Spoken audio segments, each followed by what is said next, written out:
If Abizade had said no, he knew this was wrong, to Cambone, who delivered the message and said, no, Mr. Cambone, you're not the Secretary of Defense, and I, as the combatant commander of U.S. Central Command, have the right to speak to the President, and I want to speak to him. What would have happened? Let me tell you, those civilians are shrinking violets. They'd have folded like a deck of cards. Things might have been very different. But who do we advance? We advance the fellow who always says yes. The one who says no is unwelcome. And that's the problem. One more, John. I'm impressed by the passion of your rage, but I wonder if it's not late and directed in a backward direction, because as I think around the potential conflicts ahead of us, it seems to me maybe you fought the last sort of armored battle. Conceivably 2003 was an armored battle, but I don't see this happening. I see asymmetric warfare where the Vietnam, Viet Cong seems to have set the example, and where your rage against the military for not being ahead of that armored column might be a little displaced. I look at predators, I look at war being waged from Nebraska and computer screens, I look at the Taliban fading into civilian populations. Absolutely. And I just wonder how you look forward and where you think the Colonel Macgregor of 2010 should be looking, and what his training should be, and what your forces should look like. Like Richard Nixon, thank you for asking that question. Clausewitz said there were two kinds of wars: wars of decision and wars of observation.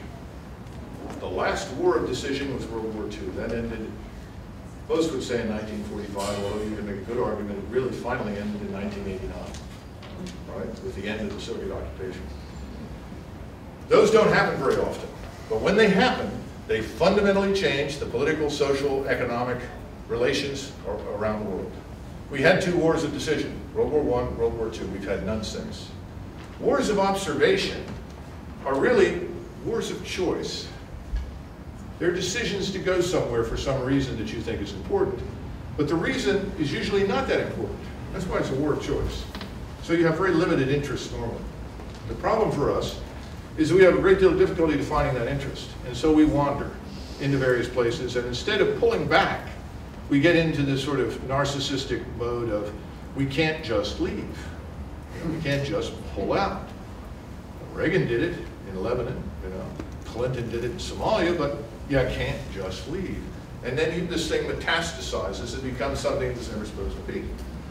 And the problem with this whole approach is that you become very focused on the non-entity, the non-enemy. And you assume that you will never, ever again have to fight a nation state or a group of nation states who possess technology similar to, or maybe even better than you in certain categories. And that's what's happening now. It's what happened after World War I in the British Army, when they decided that the future, for 10 years, there's nothing. And they kept deciding that for 10 more years, nothing. And so they converted their force to a constabulary force to suppress Arabs in Palestine, to beat down Sikhs in northern India. And they ended up in 1939 without a real army. And they really never recovered throughout most of the Second World War. After World War II, all of the generals, Eisenhower, Bradley, everybody trooped in and said, that's it. No more war like this. We can stand down. And we began taking the armored force, which is the real war-fighting force of the army. That's really what you wage war with. That's the force of decision. We began gutting it and dismantling it. And we decided in Korea that not only do we not need tanks, tanks couldn't possibly operate in that terrain. And in 1950, we're surprised. We're attacked by a real army that has over 300 T-34 tanks, and we were almost driven into the sea. And then we take years to recover. Ridgway is the unsung hero of Korea. He rebuilds the army from nothing. We go into an industrialization and we produce thousands of new tanks. We turn the tide, and we really never defeat the Chinese. We just end it and stop. Now, after that, we have a far weaker enemy in Vietnam, but we do use armor. And in fact, people said the same thing in Vietnam. You can't use armor here. This is an infantry war. We took very heavy casualties. You start pouring armor in, we did enormous damage. The same things were said in Desert Storm. The same things were said later. We can do this without armor. But what we fail to understand is there is no substitute for mobile armored firepower. You get protection, you get mobility, and you get accurate, devastating firepower. What we are building today is a light infantry-centric force dependent upon airstrikes for survival.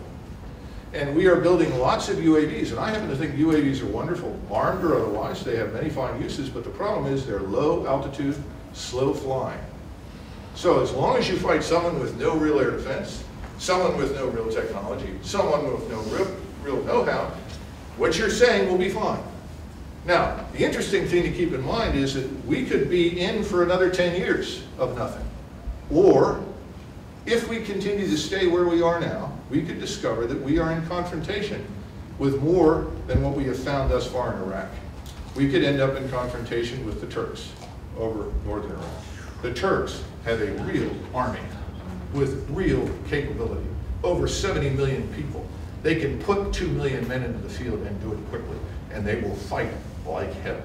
You don't want to fight them. And if we do get into a struggle with them because we don't get out, Iran, who is not the natural partner for Turkey but is currently cooperating, will work with them. And the Russians will show up on Turkey's doorstep within minutes, offering them whatever they need.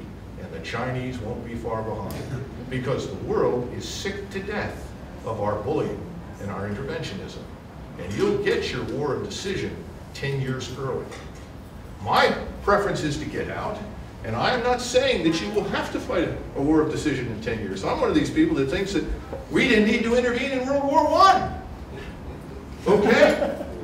I'm not an interventionist, but I do want a robust combat force on the ground that is survivable and mobile and firepower heavy that we can use if we need it. You know, it's kind of like a tuxedo. You don't wear them very much, but it's damn nice to have one when you think that's